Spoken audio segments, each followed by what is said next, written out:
Good morning everyone. कल जो है मैंने आप लोगों को सूची प्रणाली के बारे में बताया था। आज जो है हम अनुपातिक प्रतिनिधित्व प्रणाली के गुण या विशेषताओं के बारे में पढ़ेंगे कि अनुपातिक प्रतिनिधित्व प्रणाली के क्या क्या गुण हैं। इसके साथ ही साथ गुण के हम पढ़ने के बाद उसके दोष भी पढ़ेंगे कि जितनी भी प्रणालियां हम पढ़ेंगे उसमें सभी के गुण और दोष आएंगे कि क्या क्या उनमें अच्छाइयाँ हैं और क्या क्या कमियां हैं। चलिए, लोकतंत्रीय व्यवस्थापिका का निर्माण, इसमें सबसे पहला जो पॉइंट है वो है लोकतंत्रीय व्यवस्थापिका का निर्माण। इस पद्धति से व्यवस्थापिका का निर्माण प्रजातांत्रिक हो जाता है क्योंकि यह प्रणाली सभी वर्गों को उचित प्रतिनिधित्व प्रदान करती है। अनुपातिक प्रतिनिधित्व प्रणाली का एक सबसे बड़ा गुण यह माना जाता है कि इस प्रणाली के द्वारा जो है समाज में या देश में रहने वाले सभी वर्गों को जो है प्रतिनिधित्व करने का अवसर मिल जाता है, क्योंकि यह जो प्रणाली है इसमें लोगों की पसंदीदगी के हिसाब से जो है मतदान किया जाता है। अल्पसंख्यक लोगों को भी शासन में भाग लेने का मौका मिल जाता है। क्यों? क्योंकि इसमें जो है बहुमत प्राप्त करना नहीं होता है, बल्कि एक निश्चित निर्वाचन अंक प्राप्त करना होता है।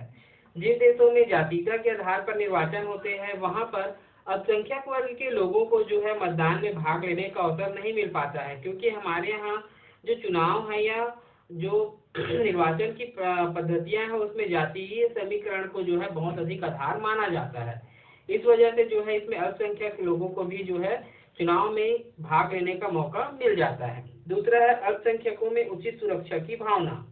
इस प्रणाली में अल्पसंख्यक लोगों को जो है उचित प्रतिनिधित्व प्राप्त हो जाता है। व्यवस्थापिका में प्रत्येक वर्ग को उसकी शक्ति व प्रभाव के अनुपात से प्रतिनिधित्व मिल जाता है। क्यों इसमें अल्पसंख्यकों को जो है सुरक्षा की भावना मिलती है? अभी जो मैंने बताया कि किसी क्षेत्र में अल्पसंख्यक मतलब उस समुदाय के लोगों की संख्या कम है। अब यदि इंडिविजुअल चुनाव होते फर्स्ट पास्ट द पोस्ट की प्रणाली से, तो क्या होता है कि उन्हें बहुमत प्राप्त करना होता है, जो कि कठिन हो जाता है। लेकिन इसमें एक निर्वाचन अंक प्राप्त करना होता है जो समुदाय के लोगों के द्वारा जो है प्रदान किया जा सकता है, जिससे इस अल्पसंख्यक जो समुदाय का प्रतिनिधि है वह भी विजयी हो जाता है और उसे अपनी सुरक्षा की भावना भी उनके मन में पैदा होती है। विभिन्न जाति वर्गों व समुदायों के लिए उपयुक्त है। जिन देशों में अनेक जातियां वर्ग है वहां के लिए यह प्रणाली विशेष उपयुक्त है, क्योंकि इस प्रणाली में सभी वर्गों को उचित प्रतिनिधित्व मिल जाता है।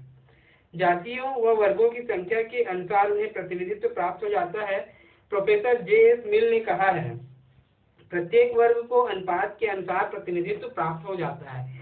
अनुपात मतलब जो निर्वाचन अंक या निर्वाचन कोटा है, उस कोटे के हिसाब से जो है उन्हें एक निश्चित मत प्राप्त करना होता है, जिसे वे आसानी से प्राप्त कर लेते हैं। इसलिए ऐसे देश जहां पर विभिन्न जातियों या वर्गों के लोग रहते हैं, उन देशों में ये प्रणाली जो है बहुत प्रचलित है, क्योंकि उनको भी जो है देश के सरकार में जो है एक प्रतिनिधित्व प्राप्त होता है, जिससे उनमें सुरक्षा की भावना भी पैदा होती है। मत व्यर्थ नहीं जाते।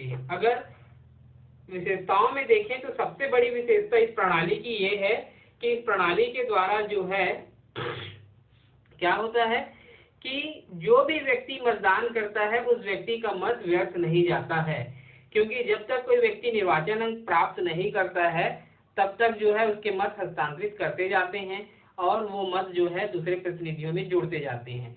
इससे एक सबसे बड़ा फायदा ये होता है कि जिन व्यक्तियों ने जो है मतदान किया है और अगर उसका प्रतिनिधि कम मत भी प्राप्त करता है तो भी उस डाले गए मत जो है व्यर्थ नहीं होते हैं। ठीक है, ये इसकी सबसे बड़ी व्यवस्था है, सबसे बड़ी विशेषता है। तानाशाही का भय नहीं। अनुपातिक प्रतिनिधित्व प्रणाली में बहुमत तानाशाह नहीं हो सकता। ठीक है, तानाशाह का मतलब बहुमत के आधार पर देखिए, अगर किसी पार्टी से चुनाव लड़ा जाता है और उस पार्टी को बहुमत मिलता है तो वह जो है तानाशाही स्थापित कर सकता है। लेकिन चूंकि इस प्रणाली में किसी भी दल को स्पष्ट रूप से बहुमत नहीं मिलता है, अर्थात गठबंधन की सरकार होती है और कोई भी सरकार जो है इसमें अपना तानाशाह स्थापित नहीं कर पाता है, अतः व्यवस्थापिका में किसी दल की निरंकुशता स्थापित नहीं हो सकती है। योग्य प्रतिनिधियों का निर्वाचन। मतदाताओं को बड़े निर्वाचन क्षेत्र में उनके उम्मीदवारों में से अपनी पसंद के योग्य प्रतिनिधियों को निर्वाचित करने का अवसर प्राप्त हो जाता है। क्या होता है, दायरा बड़ा है। अब अगर एक सदस्यीय निर्वाचन क्षेत्र है और उसमें जो भी प्रतिनिधि खड़े हैं वो जनता को पसंद नहीं है, तब ऐसी स्थिति में भी उनको वो मतदान करना होता है, किसी न किसी को चुनना पड़ता है।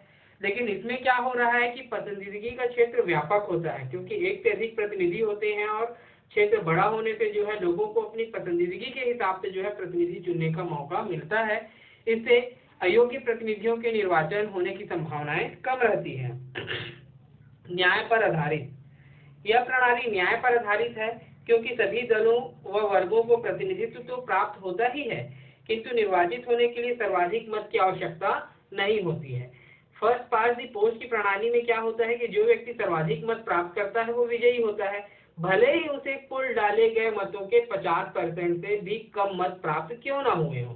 परंतु इसमें ऐसी व्यवस्था है कि एक निश्चित कोटा प्राप्त करना होता है, जिसके कारण क्या होता है कि सर्वाधिक मत प्राप्त करने की आवश्यकता नहीं होती है, बल्कि उन्हें मतों की एक निर्धारित संख्या प्राप्त करनी होती है। इस प्रणाली में सभी मतदाताओं के मतों का महत्व होता है। राजनीतिक चेतना व शिक्षा, इस प्रणाली में मतदाता राजनीतिक रूप से जागरूक होता है, क्योंकि वह उम्मीदवारों को की योग्यता और उनके राजनीतिक दलों के सिद्धांतों व कार्यक्रम का पूर्ण अध्ययन करके ही अपनी पसंद के अनुसार प्रतिनिधियों को मत देता है। इससे मतदाताओं में जागरूकता आती है और राजनीतिक शिक्षा प्राप्त होती है।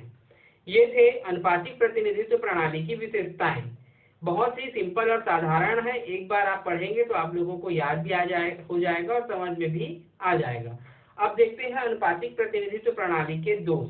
तो पहला, प्रतिनिधि व मतदाताओं में संपर्क का अभाव, क्योंकि बड़ा क्षेत्र होने की वजह से जो है मतदाताओं और प्रतिनिधियों में सीधा संपर्क नहीं हो पाता है, जिसकी वजह से जो है उनकी समस्याओं को जो है आसानी से समझ नहीं पाते। दूसरी सबसे बड़ी समस्या इसलिए आती है क्योंकि प्रतिनिधि बाहर से होने की वजह से जो है और मतदाताओं के साथ उसका सीधा संपर्क नहीं होने की वजह से प्रतिनिधियों के गुण या दोष के बारे में उनको जानकारी नहीं होती है।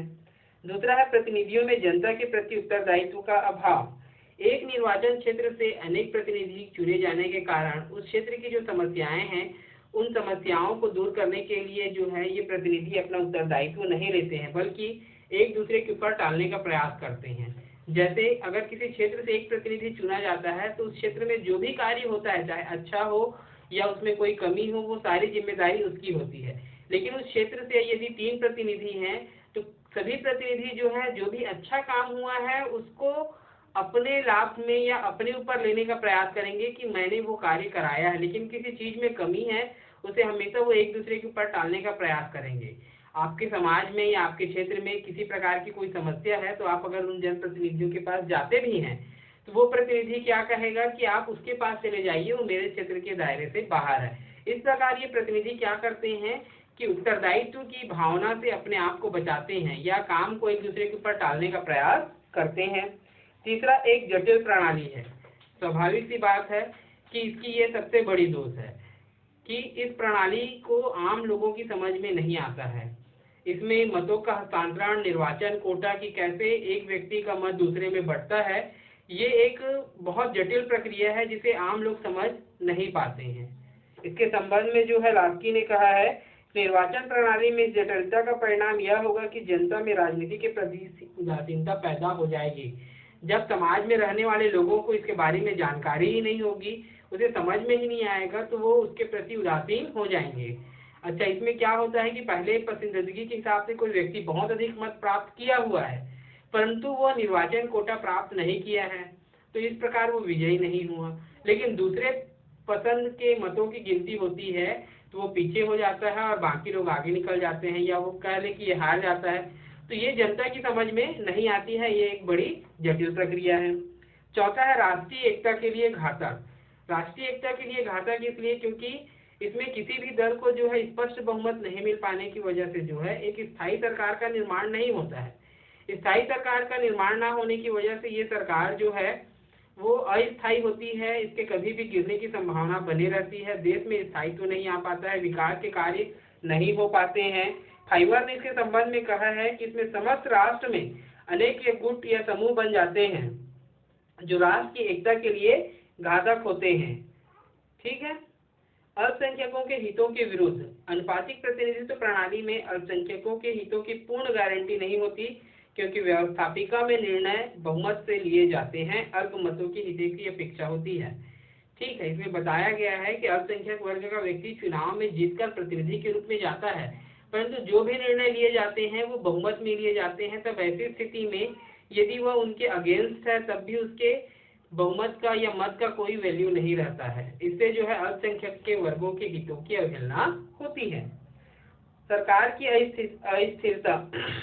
इस प्रणाली में छोटे दलों एवं वर्गों के प्रतिनिधित्व मिल जाने से कोई एक दल को पूर्ण बहुमत प्राप्त नहीं होता, जैसा कि मैंने अभी बताया था, जिसके कारण गठबंधन की सरकार बनती है और सभी दल जो है अपने अपने लाभ के लिए एक दूसरे को खींचते रहते हैं, जिससे ये सरकार जो है पूर्णतः स्थायित्व को प्राप्त नहीं कर पाती है, जिससे देश के शासन में एकरूपता भी नहीं आती है, लोगों में कंफ्यूजन होता है और ऐसे सरकार पर जो है लोगों का भरोसा भी नहीं होता है। धन का अपव्यय। इस प्रणाली में बहुत अद्वितीय निर्वाचन क्षेत्र होने के कारण जो है एक उम्मीदवार को जनसंपर्क करने के लिए अत्यधिक धन खर्च करना पड़ता है। बड़े बड़े निर्वाचन क्षेत्रों की व्यवस्था करने में भी धन अपव्यय होता है। यह प्रणाली की सबसे बड़ी क्या है, दोष है, क्योंकि छोटा क्षेत्र होने से जो है व्यक्ति और मतदाता में सीधा संपर्क होता है और उसे जनसंपर्क करने में भी परेशानी नहीं होती है।